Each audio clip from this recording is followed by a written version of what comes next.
ذلیل کرنا، مزاح کرنا کئی کے لیے؟ ذلیل کرنے کے لیے. کوئی بدصورت ہے، آگا جی نے بہت خوبصورت دے گا، کیا ہے دیکھو، لوگ پورے ہنسنا، کیا بولے جا، ہاں بہت اچھا بولے، کیا اس کی صورت پہ؟ ارے اللہ بنایا، تھوڑی دیر کے لیے تجھے کر دیتا تو کیا کرتا تو؟ تھوڑی دیر کے لیے تجھے کر دیتا تو کیا کر سکتا تھا؟ یہ اللہ کے مخلوقات ہیں، اس پہ تجھے کائے کا اختیار ہے کہ تو بتائے، تو چھڑائے. نقل اتارنا اللہ کے رسول کو سخت کراہت تھی، کسی کی نقل اتارنا، اور کسی کے لیے تو بدصورتی کا تانا دینا. اللہ اکبر، اتنی بڑی بات تھی کہ اللہ کے رسول صلی اللہ علیہ وسلم ایک مرتبہ ہم عائشہ کے گھر میں تھے. بڑی پیاری بیوی تھی، بہت چاہتے تھے اللہ کے رسول حضرت عائشہ کو، اور عائشہ تھی بھی ایسے ہی رضی اللہ عنہا، تو بڑی لاڈلی بھی تھی. تو اللہ کے رسول صلی اللہ علیہ وسلم نے اپنی چند دوسری بیویوں کا بھی وہاں ذکر کیا. روایتوں میں آتا ہے کہ صفیہ تھی. تو اچانک حضرت عائشہ کے منہ سے نکل گیا، آپ میرے حجرے میں اس یہودن کی باتیں کرتے ہیں، کیونکہ یہودی خاندان سے تھی وہ، خیبر فتح ہوا تو نکاح میں آئی تھی. تو اللہ کے رسول نے کہا کہ عائشہ تم نے ایسی کڑوی کسیلی بات کہی ہے، اگر اس کو سمندر میں ملا دیا جائے تو سمندر کڑوا ہو جائے.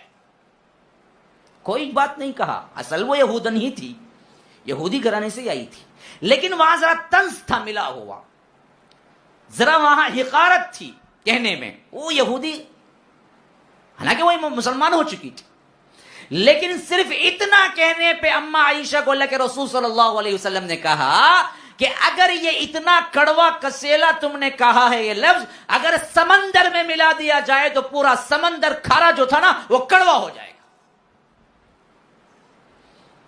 کسی پر لان تان کرنا، کسی پر حقارت کی وجہ سے کوئی لفظ کسنا. انہیں دیکھو جی کانا آگا، دیکھو جی کیسا ہے، انہیں نگیڈا دیکھو جی.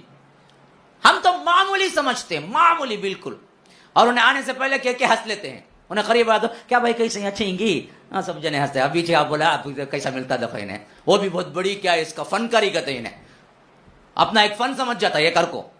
کتنا بڑا فن ہے تیرے پاس گناہ کمانے کا، وہ نہیں سمجھتا، بیوقوف سمجھتا بہت بڑا فن ہے میرے پاس لوگوں کو چڑھانے کا. تو اللہ تبارک و تعالی نے کہا کہ لا یسخر قوم من قوم عسى ان يكونوا خيرا منهم. کوئی مرد کسی دوسرے مرد کا مذاق نہ اڑائے، کیونکہ ہو سکتا ہے جت کا تم مذاق اڑاؤ اللہ کے نزدیک وہ تمہارے سے زیادہ مرتبہ رکھنے والا. تم کیا سمجھتے ہو دنیاوی مال متا انشٹ گنشٹ سے یہی چیزیں اللہ کے پاس معیار ہیں؟ حضرت ابن مسعود رضی اللہ عنہ اسلام لائے تو بڑے جوان تھے اور بڑے پھرتیلے بھی تھے، لیکن تھے دبلے پتلے،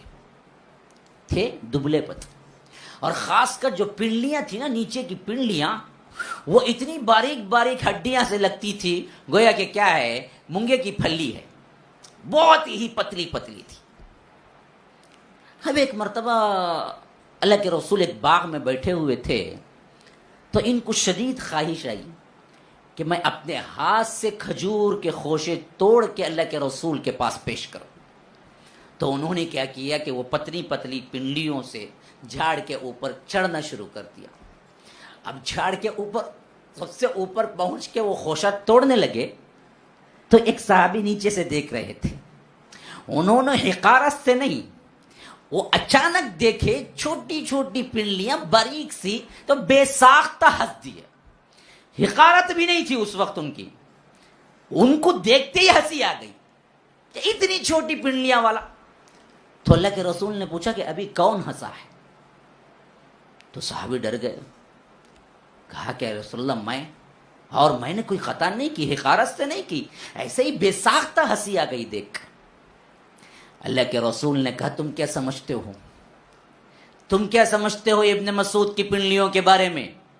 اگر اللہ تبارک و تعالی کل عدل کے میدان میں، حشر کے میدان میں عدل کا ترازو رکھ دے اور ایک پلڑے میں ابن مسعود کی پنڈلیاں رکھ دے، ایک پلڑے میں پوری کائنات کو رکھ دے تو پوری کائنات جھک جائے گی سامنے اور یہ وزنی نکلیں گی ابن مسعود کی پنڈلیاں.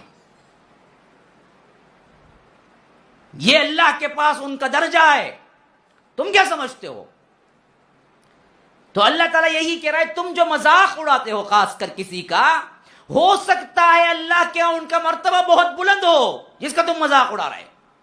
عسیٰ ان یکونوا خیرا منہم، تمہارے سے بہتر ہو وہ. اچھا، بات تو قوم سے خطاب تھی. لا یسخر قوم، کوئی قوم کسی قوم کا مذاق نہ اڑائے. تو عموم میں عورتیں بھی آ جاتی ہیں. مثلا یا ایھا الذین آمنوا، اب یا ایھا الذین آمنوا کہہ کے کوئی بات کہتا ہے تو کبھی کوئی عورت یہ نہیں کہہ سکتی کہ مجھے تو خطاب نہیں کیا تو میرے لیے یہ حکم نہیں ہے. نہیں، ہمیشہ مردوں کے حکم کے تابع عورتیں خود ہیں تو ان کے لیے بھی وہی حکم ہے. یا ایھا الذین آمنوا اتقوا اللہ، اے لوگوں جو ایمان لائے اللہ سے ڈرو. مطلب کیا ہے؟ مرد صرف ڈریں، عورتیں نہ ڈریں. نہیں، عورتوں کے لیے بھی حکم ہے. یا ایھا الذین آمنوا میں یہ بھی اندر شامل ہیں. تو الگ سے کہنے کی کوئی خاص ضرورت نہیں. لیکن بعض وجوہات جگہیں ایسی ہیں جہاں پر اللہ زور دینے کے لیے یا ان پر زیادہ ہونے کی وجہ سے عادتیں الگ کر کے بیان کرتا ہے. اب یہاں پر دیکھیے، یہ مذاق اڑانے کی کیفیت مردوں میں تو ہے بدرجہ اتم اور خطاب بھی ہو گیا، اس میں عورتیں بھی آ گئی، لیکن الگ سے پھر خطاب کیا عورتوں کو، الگ سے پھر خطاب کیا. فرمایا یا ایھا الذین آمنوا لا يسخر قوم من قوم عسى ان يكونوا خيرا منهم ولا نساء من نساء عسى ان يكن خيرا منهن. اور کوئی عورت دوسری عورت کا مذاق نہ اڑائے. کیوں؟ مردوں میں عورتیں بھی شامل تھی نا، قوم میں عورتیں بھی شامل تھی نا. نہیں، ان کو الگ سے خطاب کیا. کیوں؟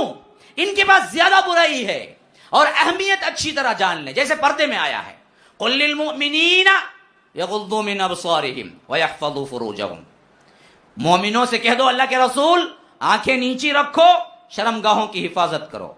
تو جب مردوں سے کہا تو عورتیں خود بخود آ گئی. نہیں، مسئلہ حیا کا تھا، بڑا اہم تھا، تو عورتوں کو الگ سے خطاب کیا. وقل للمؤمنات یغضضن من ابصارہن ویحفظن فروجہن، مومن عورتوں سے کہہ دو اپنی نگاہیں نیچی رکھیں، اپنی شرمگاہوں کی حفاظت کریں. ان کے لیے الگ حکم، پھر ان کے لیے الگ حکم.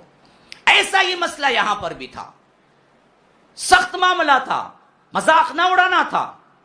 تو فرمایا وَلَا نِسَاءٌ مِّن نِّسَاءٍ إِنْ عَسَىٰ أَن يَكُنَّ خَيْرًا مِّنْهُنَّ، ہو سکتا ہے جس بہن کا تم مذاق اڑا رہے ہو اللہ کے نزدیک تم سے بہتر ہو. اچھا، پھر کیا کہا؟ وَلَا تَلْمِزُوا أَنفُسَكُمْ وَلَا تَنَابَزُوا بِالْأَلْقَابِ، ہرگز ہرگز کسی کو دوسرے القاب، برے القاب سے مت پکارو. جو اس کا نام ہے نا اس سے پکارو، اسے ذلیل کرے جیسا مت پکارو. آگا جی کنگل، آگا جی فقیر، کب دیکھو پوچھ لوگ پھرتا انہیں نہ بولو.